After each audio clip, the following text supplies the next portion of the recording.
법칙입니다. 하나님의 법칙이에요. 우리가 하나님의 법칙을 알기 전에 하나님은 어떤 분이신가? 하나님은 요한복음 4장에 보니까 영이시라 이렇게 말씀합니다. 하나님은 영이시라. 하나님은 영이시니 예배하는 자가 신령과 진정으로 예배할지니라 이렇게 말씀하시거든요. 하나님은 영이시기 때문에 우리가 하나님과 예배할 때는 영으로 예배해야 된다 이렇게 말씀을 하세요. 이 말이 바로 오늘 무엇으로 씹든지 그대로 거두리라. 영의 법칙이라는 얘기입니다. 할렐루야. 하나님의 법칙이란 영의 법칙이라는 것입니다. 요한복음 6장 63절에 보니까요. 살리는 것은 영이니 육은 무익하니라. 살리는 것은 영이니 육은 무익하니라. 내가 너희에게 이르는 말은 영이요 생명이라 이렇게 말씀하세요. 살리는 것은 영이라는 거죠. 우리 인간을 살리는 것은 영이라는 거죠. 육은 우리 인간을 살릴 수가 없다는 거죠. 그런데 우리를 살리는 것이 무엇이라고요? 말이라고 그러는 것이요. 하나님의 말씀이라는 것입니다. 첫째, 오늘 보실 말씀은 하나님의 법칙 무엇입니까? 말씀. 무엇으로 심든지 그대로 거두리라 말씀하셨죠. 말씀으로 우리가 심으면 우리의 영이 살아나고 또한 우리가 풍성함을 누리게 된다 이렇게 말씀하시죠. 하나님은 영이요 예수님도 영이요 예수님의 말씀도 영이라. 이 말씀은요 살리는 것은 오직 하나님의 말씀이고 예수님의 말씀뿐이라 이 말씀이에요. 우리가 세상에서 그 어떤 것도 우리 인간을 살릴 수는 없다는 얘기입니다. 하나님의 말씀은 살리는 말씀이고요. 또 그 말씀을 믿으면 무조건 풍성해지는 역사가 일어나는 것입니다. 우리가 그걸 믿으십니까? 죽는 것이 번성할 수 없어요. 어떤 것이라 식물이라 할지라도 그 모든 생명이 있다고 하는 것이 죽는 것은 번성할 수가 없습니다. 번성할 수가 없어요. 번성한다는 것은 살아있다는 것이거든요. 그래서 우리에게 주신 말씀을 믿으면 그대로 대언지는 역사가 무조건 일어나는 것이에요. 우리가 믿음이 없어서 그렇지 우리가 어떤 말씀이라도 하나님께 주신 말씀은 영이기 때문에 우리의 영을 살리고 저와 여러분을 풍성하게 하고 우리의 삶을 부유하게 하며 또한 우리가 이 땅에서 말씀을 경험하는 역사가 있게 됩니다. 그 경험하는 모든 것들이 살아 운동한다는 얘기입니다. 두 번째로 하나님의 법칙은 어떤 것이냐? 자연의 법칙이세요. 하나님께서 주신 첫째 법칙은 말씀의 법칙입니다. 말씀이 하나님께서 성경을 했잖아요. 하나님께서 여호와께서 말씀하시되 그대로 되니라 그대로 되니라 이렇게 많은 곳에서 기록되어 있죠. 그 말씀이 그대로 된다. 그 말씀을 우리가 믿고 삶 속에 적용했을 때 하나님께서 약속하신 그대로 되어 있다는 것입니다. 무엇으로 심든지 그대로 거두리라 말씀하시지요. 하나님의 말씀이 우리가 믿기만 하면 그대로 된다는 거죠. 어떤 것이든 어떤 일이든 된다는 얘기입니다. 두 번째로 하나님의 법칙은 자연 법칙이에요. 여러분 자연 법칙이란 하나님께서 세우신 법칙이죠. 동쪽에서 해가 떠서 서쪽으로 지듯이 또 봄과 여름과 가을, 겨울 심고 거둠의 법칙이 있듯이 이 자연의 법칙은 무엇으로 심든지 심으면 그대로 거두는 법칙이에요. 할렐루야. 이 법칙을 다시 말씀드리면 씨앗의 법칙이다 이렇게 우리가 얘기할 수 있는 것이지요. 여러분 살아있는 씨앗을 심으면 그대로 무조건 거두게 되는 것이에요. 제가 농사를 잠깐 이렇게 지어보니까 이거는 무조건이에요. 무조건 불변이 없습니다. 죽은 씨앗을 심을 때는 싹이 나오지 않지만 어떤 씨앗이라 할지라도 살아있는 씨앗은 그대로 거두게 된다는 얘기입니다. 거두게 된다는 얘기입니다.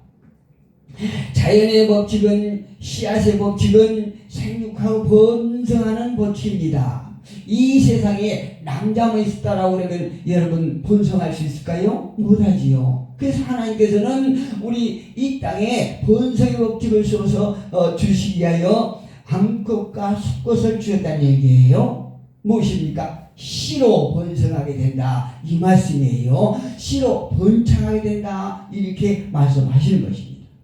그 다음에 세 번째 법칙은 사회적인 법칙이 있어요. 사회적인 법칙은 첫째 하나님의 법칙, 둘째 자연의 법칙은 하나님께서 만들어주신 이 땅에 주신 법칙이고, 세 번째 사회적인 법칙은 바로 인간이 만드는 법입니다. 여러분, 사람을 가리켜서 사회적인 동물이다 이렇게 말하지요. 사회적인 동물이라고 하는 것은 움직이는 생명체를 가진 존재인데, 그렇다고 혼자 사는 것이 아니라 크게는 한 국가를 이루고 그 가운데 집단을 이루며 살게 되는 것이 사회적인 동물이에요. 예, 사회에 속한 수많은 집단들이 있습니다. 교회는 교회대로, 또 그 안에 법칙이 있고, 세상에 있는 집단은 그 나름대로의 법칙이 있습니다. 이 법칙은요, 사람이 만들고 사람이 운영하는 것입니다. 교회의 법칙도 성경에 입각하여 법을 만들지만 그럼에도 불구하고 사람이 만든 거예요. 예.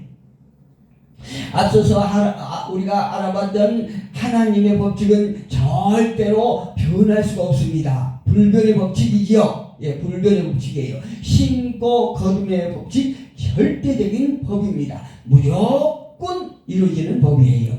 하나님의 말씀의 법칙은 1.1도 변함이 없고 없어지지 않는다고 성경은 분명하게 말씀하고 있지요.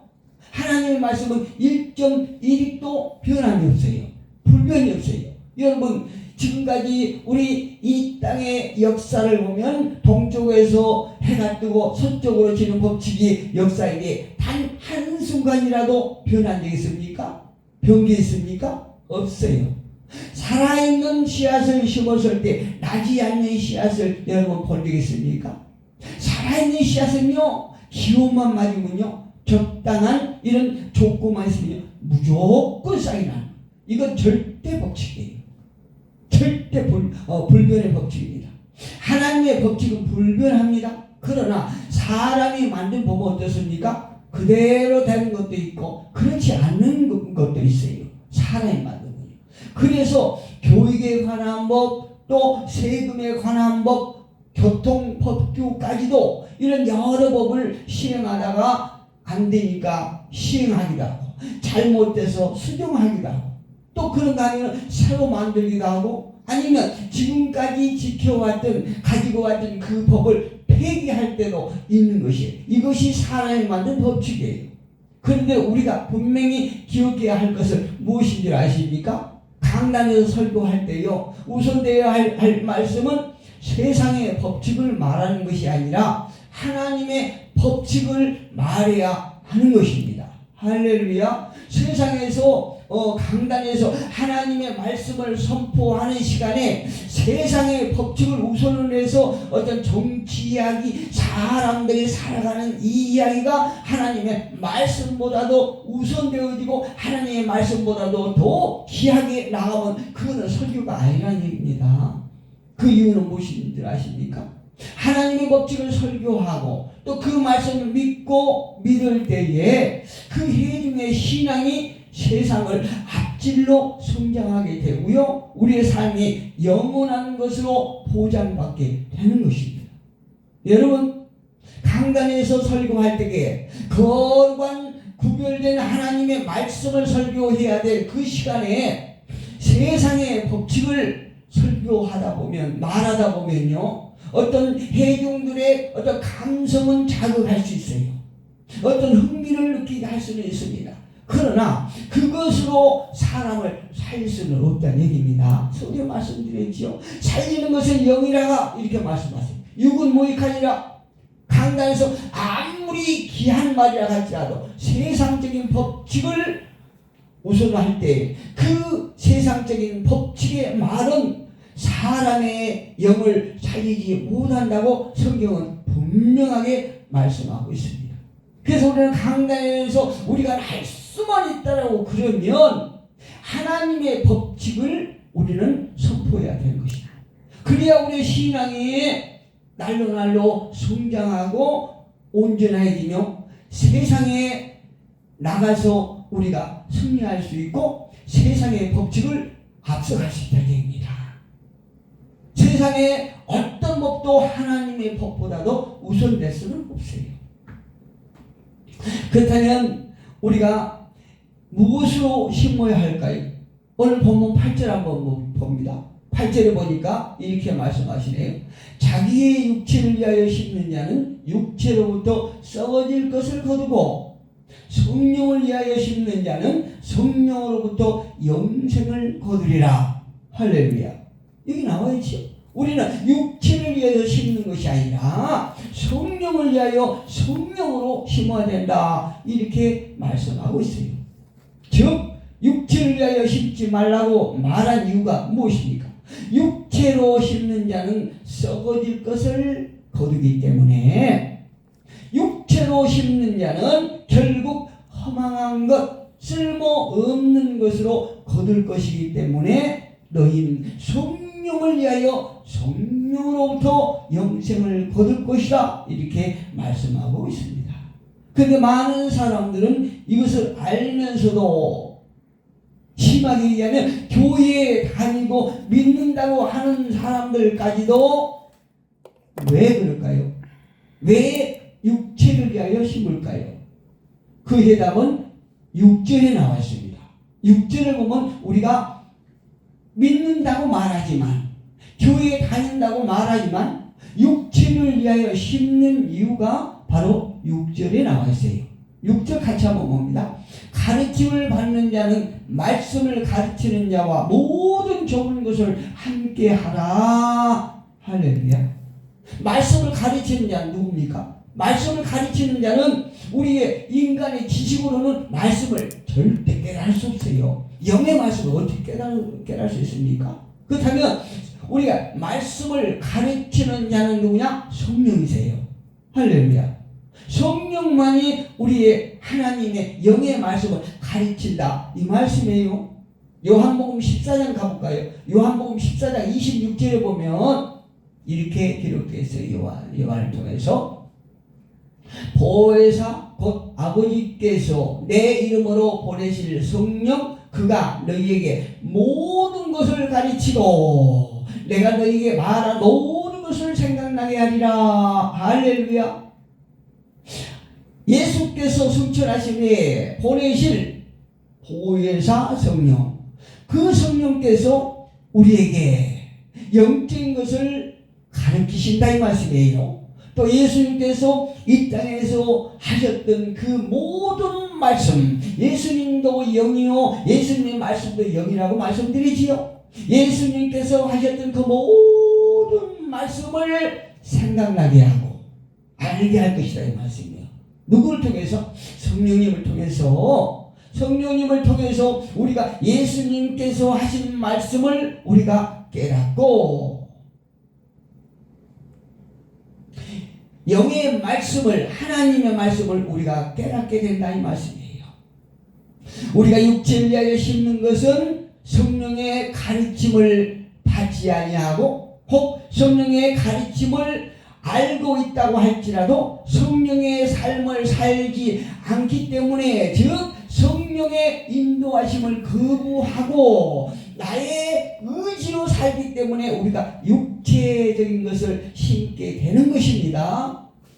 자기의 육체를 위하여 심는 자는 육체로부터 썩어질 것을 거두고, 즉 성령의 인도하심을 받지 아니하고 성령의 인도하심을 거부하고 나의 의지대로 나의 지식대로 사는 삶은 육체를 위하여 심는 것이다. 이렇게 오늘 본문은 말씀하고 있는 것입니다. 성령을 위하여 성령의 가르침을 받고 성령의 인도함을 받고 사는 삶은 성령을 위하여 심는 자가 되고 성령으로부터 영원한 영생을 거두게 된다. 이렇게 말씀하고 있는 것입니다. 오늘 본문 6절에 말씀을 가르치는 자와 모든 것을 함께 하라 이렇게 말하고 있지요. 그러면 우리가 모든 것을 함께 하라고 했는데 모든 것이 무엇입니까? 9절에 보니까 이렇게 말씀하죠. 우리가 선을 행하되 낙심하지 말지며. 성령께서 우리를 가르치는 것은 다름 아닌 선을 행하라는 것이에요. 선을 행하여 하나님의 영광을 나타내라는 것입니다. 우리가 선을 행하되 낙심하지 말지니 포기하지 아니하면 때가 이르매 거두리라. 하나님의 법칙이 그대로 무조건 나타나는 얘기입니다. 우리가 선을 행하되 낙심하지 말지니 포기하지 아니하면, 우리가 성령을 통해서 성령의 인도함을 받고 성령의 이끌림을 받아서 우리가 이 땅에서 선을 행하여 성령을 위하여 심는 것은 너희 생각에 그 날이 지체할지라도 반드시 하나님의 때가 되면 그 열매가 나타나리라. 이렇게 말씀하고 있는 것입니다.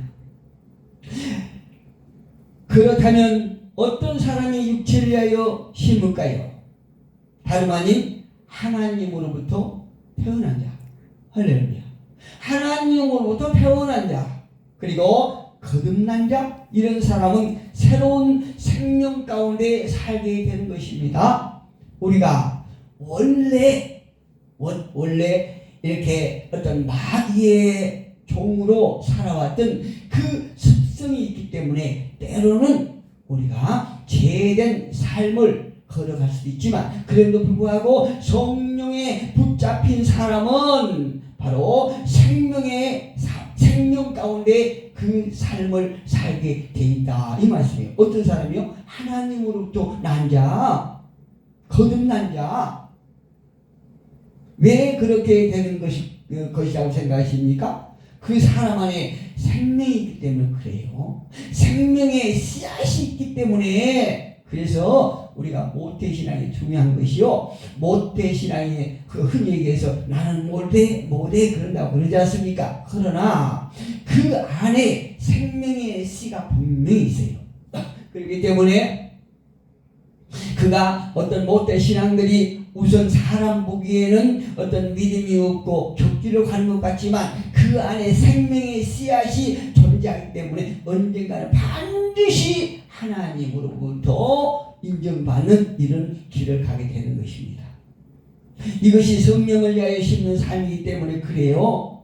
요한복음 3장 3절로 8절을 보면 여러분 잘 아시는 유대의 지도자 니고데모가 나오죠. 니고데모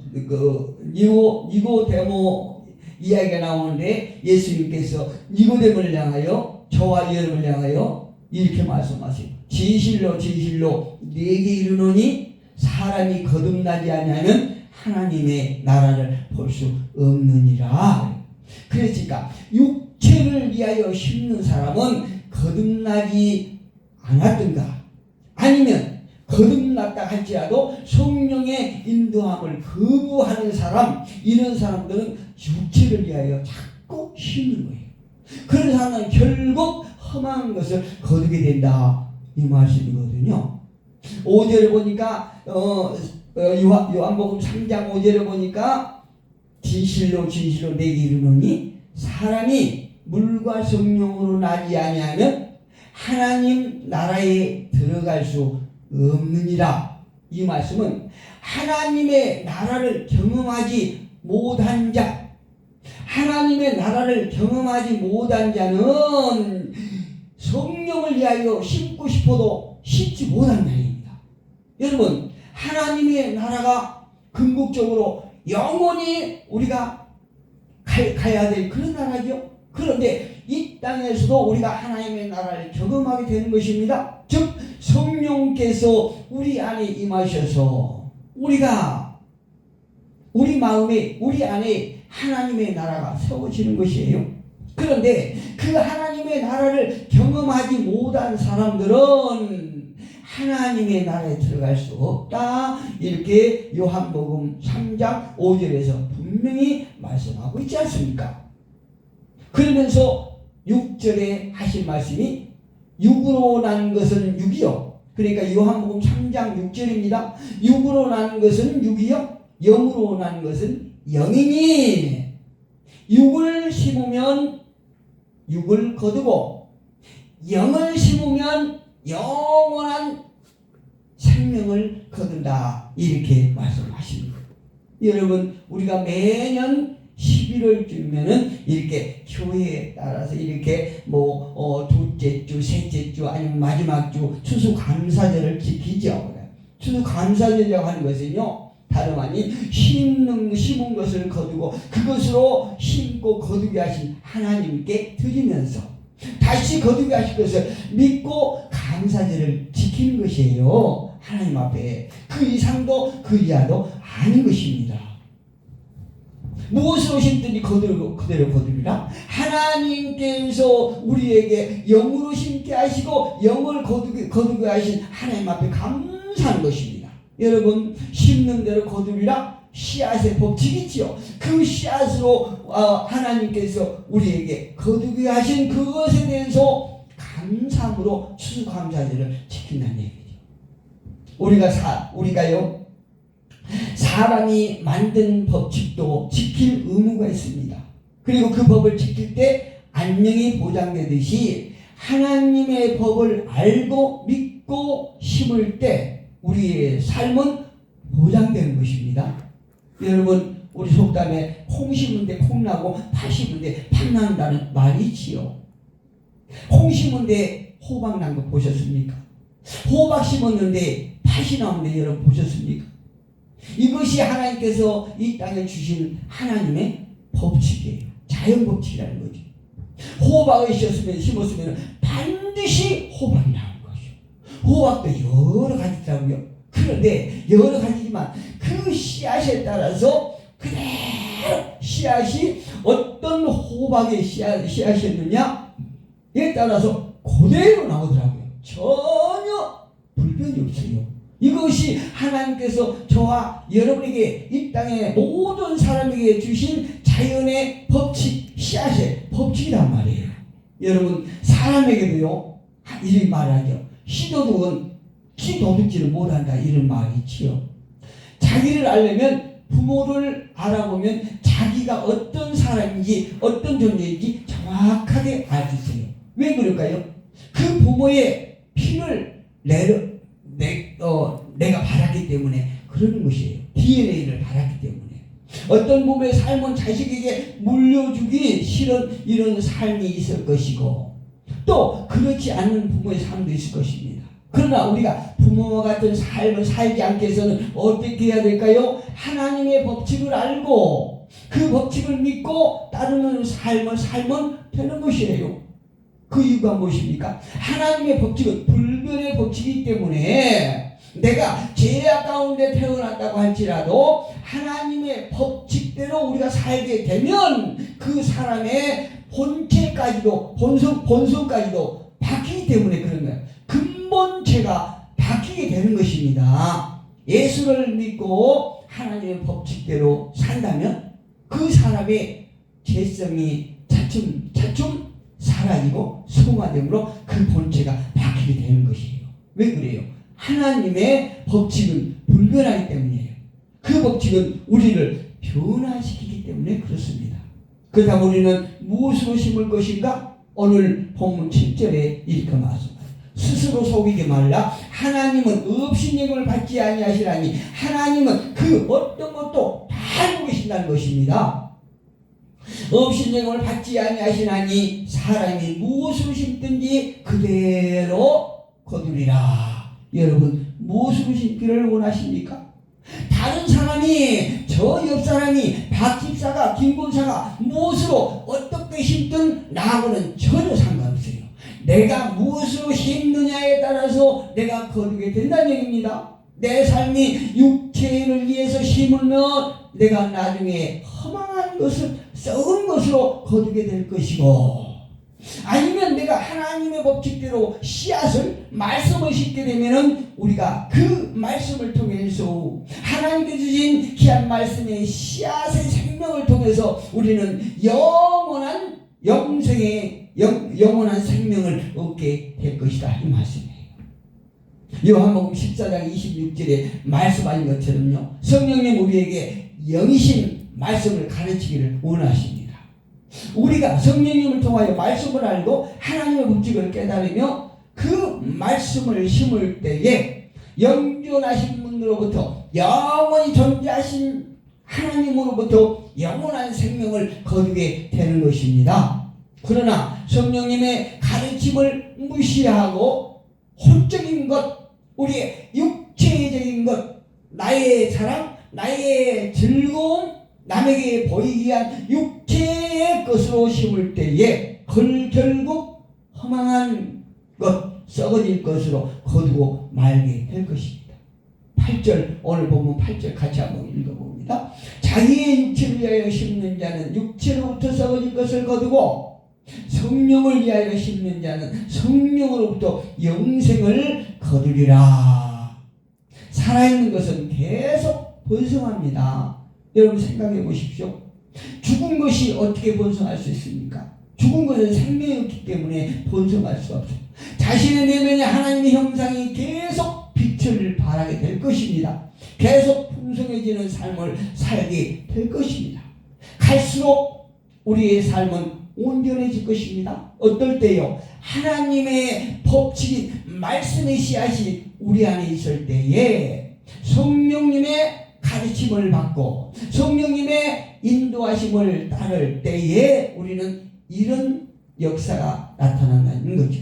그러나 아무나 그렇게 되는 것은 아닙니다. 거듭난 자만, 그 속에 성령의 법칙이 함께하는 자만 육체의 것을 심지 아니하고 성령을 위하여 심게 될 것입니다. 거듭난 자는 오직 그 속에 성령이 있기 때문에 성령을 위하여 심을 것입니다. 그리고 그 사람의 결국은 영원한 생명을 거두게 될 것이지만 그 안에 성령의 법칙이 함께하지 않는 자는 어쩔 수 없이 육체적인 것을 심게 될 것입니다. 성령을 위하여 심을 수가 없죠. 그 속에 성령이 없기 때문에 죽은 자는 성령을 위하여 심을 수 없습니다. 오직 산 자만이 성령을 위하여 심을 수 있는 것입니다. 우리 모두가 성령을 위하여 심고 영원한 생명을 거두는 저와 여러분 되시기를 주님 이름으로 축복합니다.